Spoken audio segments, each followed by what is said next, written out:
Hello dear students, आज हम बात करेंगे क्लास 10 एनसीईआरटी मैथ चैप्टर 3 के दो चरपदी रैखिक समीकरण युग में एक्सरसाइज 3.3 के सॉल्यूशन के बारे में। ठीक है, आपके सामने दिया हुआ है क्वेश्चन नंबर 3 का फर्स्ट क्वेश्चन पढ़ते हैं। दिया हुआ है दो संख्याओं का अंतर 26 है, एक संख्या दूसरी संख्या की 3 गुनी है, उन्हें ज्ञात कीजिए। ठीक है, आपके पास दो संख्याओं का अंतर दे रखा है 26 और एक संख्या जो कह रहा है सवाल में कि एक संख्या जो है वो दूसरी संख्या की 3 गुनी है। अर्थात इसकी पहली शर्त आपके पास ये हो गई और दूसरी शर्त आपके पास ये हो गई। तो सॉल्यूशन करते हैं। सॉल्यूशन, आपके पास दो संख्याएं दी हुई हैं, मान लेते हैं। माना प्रथम संख्या है x, माना है प्रथम संख्या बराबर आपके पास x है और दूसरी संख्या आपकी है, दूसरी संख्या बराबर आपके पास y है। और इसकी प्रथम शर्त क्या है कि दो संख्याओं का अंतर, अर्थात इन दोनों संख्याओं का डिफरेंस निकालते हैं, वो आपके पास 26 है। तो प्रथम शर्त ये है, दोनों संख्याओं का अंतर x माइनस वाई बराबर दे रखा है 26। ये हो गई आपके पास समीकरण संख्या 1। फिर कह रहा है कि एक संख्या जो है दूसरी संख्या की 3 गुनी है। एक संख्या आपके पास जो दूसरी संख्या की 3 गुनी, मान लेता हूँ मैं यहाँ पे कि x आपके पास बड़ी है और y क्या है आपके पास छोटी है। तो ये वाली संख्या जो दी है x, वो इस संख्या की 3 गुनी है। तो इसको कैसे रिप्रेजेंट करेंगे? आपके पास जो दूसरी शर्त है कह रहा है कि प्रथम संख्या दूसरी संख्या की 3 गुनी, अर्थात x बराबर हो जाएगा 3y। यह संख्या इस संख्या की 3 गुनी के बराबर है।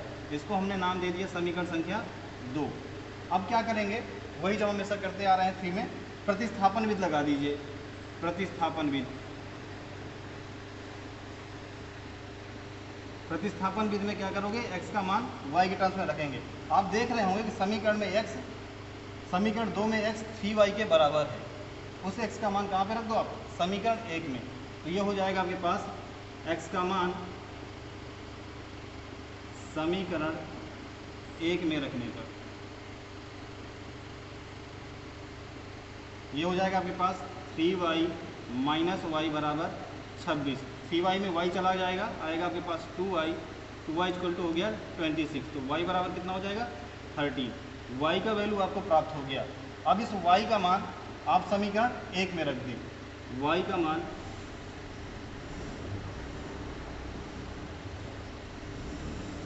समीकरण 1 में रखने पर आपके पास समीकरण 1 दिया हुआ है x माइनस वाई बराबर 26 और आपने y बराबर 13 निकाला हुआ है, तो रख दो x माइनस 13 बराबर 26। तो x बराबर क्या हो जाएगा? 26 प्लस 13, अर्थात 6 3 9 और 2 1 3। x की वैल्यू क्या हो गई? 39। आपके पास y का मान प्राप्त हो गया 13, x का मान हो गया 39। यही आपके पास दोनों संख्याएं होंगी। आप इसको उत्तर की जांच करना चाहते हैं, वेरीफाइड करना चाहते हैं, तो वेरीफाइड कर लेते हैं। वेरिफिकेशन जब आप करेंगे तो आप x और y का मान समीकरण 1 में रख के देख लीजिए। x बराबर आपने निकाला 39, y बराबर आपने ज्ञात किया है 13। तो ये हो जाएगा समीकरण 1 से 39 माइनस 13 बराबर 26। 9 में 3 गया 6, 3 में गया 2, 26 बराबर 26। आप देख रहे हैं लेफ्ट हैंड साइड बराबर राइट हैंड साइड है, अतः हमारा आंसर सही है। चलिए अब बात करेंगे क्वेश्चन नंबर 3 के सेकेंड पार्ट की। दिया हुआ है प्रश्न में आपके पास कि दो संपूरक कोणों में बड़ा कोण छोटे कोण से 18 डिग्री अधिक है, तो उनको ज्ञात करना है। आपके पास इस सवाल में दो संपूरक कोण दिए हुए हैं, तो पहले हम मान लेते हैं कि दो संपूरक कोण कौन कौन से हैं। माना सॉल्यूशन यहाँ पे डालेंगे हम। माना बड़ा कोण बराबर है आपके पास x डिग्री, छोटा कोण बराबर है आपके पास y डिग्री। और प्रथम शर्त आप कह रहा है कि दो संपूरक कोणों में बड़ा कोण छोटे कोण से 18 डिग्री अधिक है। तो आपकी पहली शर्त तो ये हो गई, प्रथम शर्त आपसे कह रहा है कि जो बड़ा कोण है वह छोटे कोण से 18 अधिक है। अगर मैं इसमें 18 जोड़ दूं तो दोनों बराबर हो जाएंगे, अर्थात हो जाएगा आपके पास x डिग्री बराबर y डिग्री प्लस 18 डिग्री, समीकरण संख्या 1। अब दूसरी शर्त की बात करते हैं।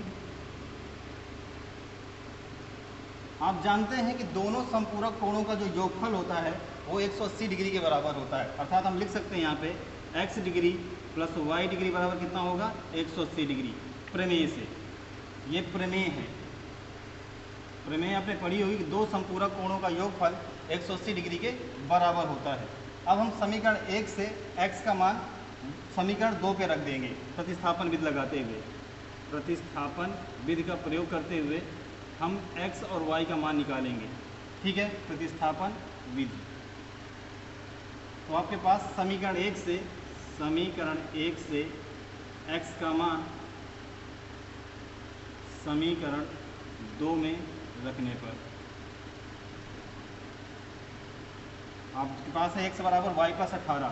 तो यहाँ पे हो जाएगा x की जगह पे मैं ये यहाँ पे दिया हुआ x degree plus y degree बराबर 180, और आप जानते हैं कि समीकरण 1 में x डिग्री बराबर है y डिग्री प्लस 18। इसका मान यहाँ पे रख दो, हो जाएगा आपके पास y degree plus 18 degree plus y degree बराबर 180 degree. y plus y 2y degree हो जाएगा और 180 इसको पक्षांतर करेंगे तो 18 डिग्री। तो y डिग्री बराबर हो जाएगा 180 में 18 घटाएंगे कितना आ जाएगा 10 में 8 गया 2 और यहाँ बचा 7 में 1 गया 6, 162 बटे 2, काटोगे 2 अट्ठे 16 और 2 1 9 2। y बराबर हो गया आपके पास 81 डिग्री। छोटा कोण कितना हो गया आपके पास 81 डिग्री। अब आप y का मान समीकरण 1 में रख दीजिए। y का मान समीकरण 1 में रखने पर आपके पास समीकरण 1 दिया हुआ है x डिग्री बराबर y डिग्री प्लस 18 हो जाएगा x डिग्री। y का मान आपने निकाला हुआ है 81 डिग्री और प्लस 18 डिग्री ऐड करेंगे तो x डिग्री बराबर हो जाएगा 8 1 9 और यहाँ से 8 1 9 99 डिग्री। आपके पास x का मान आ गया 99 डिग्री, y का मान आ गया आपके पास 81 डिग्री। हमारे पास x और y दोनों के मान प्राप्त हैं। हम वेरिफिकेशन कर लेते हैं। वेरिफिकेशन में हो जाएगा आपके पास, हम इसको उत्तर की पुष्टि करते हैं। वेरिफिकेशन का मतलब होता है उत्तर की जांच करना। ठीक है, आप समीकरण 1 में रख दो।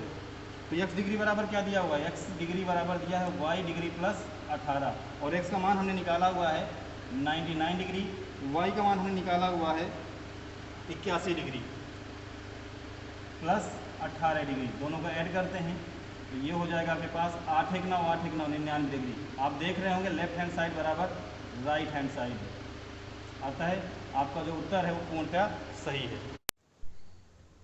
चलिए बात करते हैं क्वेश्चन के 3 नंबर के थर्ड पार्ट पे। ठीक है, क्वेश्चन दिया हुआ है एक क्रिकेट टीम के कोच ने 7 बल्ले तथा 6 गेंदें 3800 रुपये में खरीदी तथा उसने 3 बल्ले तथा 5 गेंदें 1750 रुपये में खरीदी।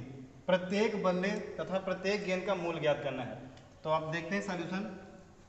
आपके पास पहली शर्त दी हुई है 7 बल्ले तथा 6 गेंदों का मूल्य। दूसरी शर्त दे रखा है 3 बल्ले तथा 5 गेंदों का मूल्य। ठीक है, तो पहली शर्त में आप मान लेते हैं कि माना एक बल्ले का मूल्य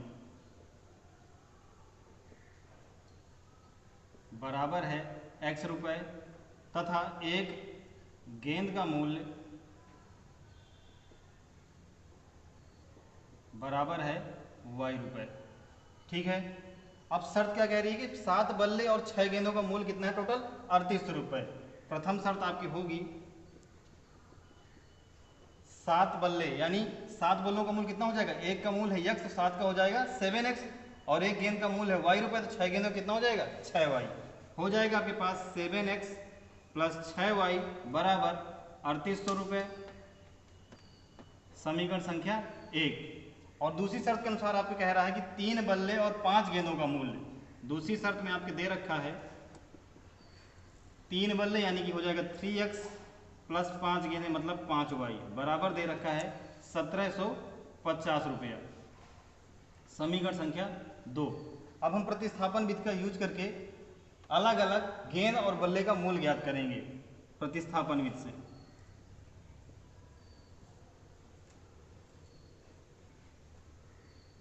ठीक है, समीकरण 1 से। समीकरण 1 से दिया हुआ 7x प्लस 6y बराबर 3800। हम इसको लिख सकते हैं 7x equal to 3800 minus 6y। x equal to हो जाएगा 3800 माइनस 6y बटे 7। समीकरण संख्या का नाम दे दिया हमने 3। अब क्या करोगे बेटा, x का मान समीकरण 2 में रखोगे। यहाँ से हम लिखेंगे x का मान समीकरण 2 में रखने पर, समीकरण 2 आपके पास ये रहा 3x, तो x ये पे हो जाएगा आपके पास 3800 माइनस 6y बटे 7 प्लस का 5y बराबर दिया हुआ है 1750। ठीक है, अब देखिए इसके नीचे हर लगा हुआ है, तो यदि किसी समीकरण का आपको हर हटाना हो तो उस पद को छोड़ करके शेष सभी पदों में उसी संख्या का गुणा करवा देते हैं तो उसका हर हट जाता है। तो ये हो जाएगा आपके पास 3 इंटू 3800 माइनस 6y प्लस 7 गुणा 5 के साथ करोगे तो 35y बराबर हो जाएगा 1750 गुणे 7। अब मल्टीप्लाई करा दीजिए 3 के अंदर, तो ये हो जाएगा 3 0 0 3 0 0 3 8 24 और 3 त्रिकाई 9 2 11। तो यहाँ से हो जाएगा 3 छंग 18y plus 35y equal to 7 के गुणा कराते हैं 7 0 0 7 पना 35 की 5 3 शेष 7 7 49 49 3 52 2 5 से 7 7 5 12 12250। ये माइनस का 18y है और यहाँ पे आपके पास 35y प्लस का है। सब्ट्रैक्ट करिए कितना आ जाएगा, ये हो जाएगा आपके पास घटाएंगे 15 में 8 गया 7 और यहाँ पे बचा आपके पास 2 और 2 में 1 गया 1, 17y आएगा इक्वल टू हो जाएगा 12250 माइनस 11400। इसको साइड में घटा लेते हैं तो ये हो जाएगा आपके पास 12250 माइनस 11400। तो ये हो जाएगा आपके पास 12 में 4 गया 8, यहाँ पे हो जाएगा आपके पास 0, 850 आ रहा है। तो y बराबर हो गया 850 बटे 17, 17 पना 85 यानी y बराबर कितना आ रहा है 50। y की वैल्यू आपके पास आ गई 50। y का मान हम कहाँ पे रख देंगे बेटा, जो आपके पास इन तीनों समीकरण में सबसे सरल दिखाई दे रहा हो। आप देख रहे होंगे समीकरण 3 सरल है, तो यह y का मान आप कहाँ रख देंगे समीकरण 3 में। y का मान समीकरण 3 में रखने पर, समीकरण 3 आपके पास दिया हुआ है x बराबर 3800 माइनस 6y, तो 6 और y का वैल्यू भी आपने निकाला हुआ है 50, तो 6 इंटू 50 अपान यहाँ पे दिया हुआ 7। ठीक है, तो ये हो जाएगा 3800 और 56 से 30 यानी 300 बटे 7। 3800 में 300 चले जाएंगे, आएगा आपके पास 3500 बटे 7, तो 7 पना 35 आ जाएगा आपके पास 500। x इक्वल टू हो गया आपके पास 500 और y बराबर आपके पास आपने प्राप्त किया है 50। अर्थात एक बल्ले का मूल्य हो जाएगा कितना 50 रुपया और एक गेंद का मूल्य कितना हो जाएगा, सॉरी एक बल्ले का मूल्य हो जाएगा 500 रुपया और एक गेंद का मूल्य हो जाएगा 50 रुपया। यही आपका आंसर होगा।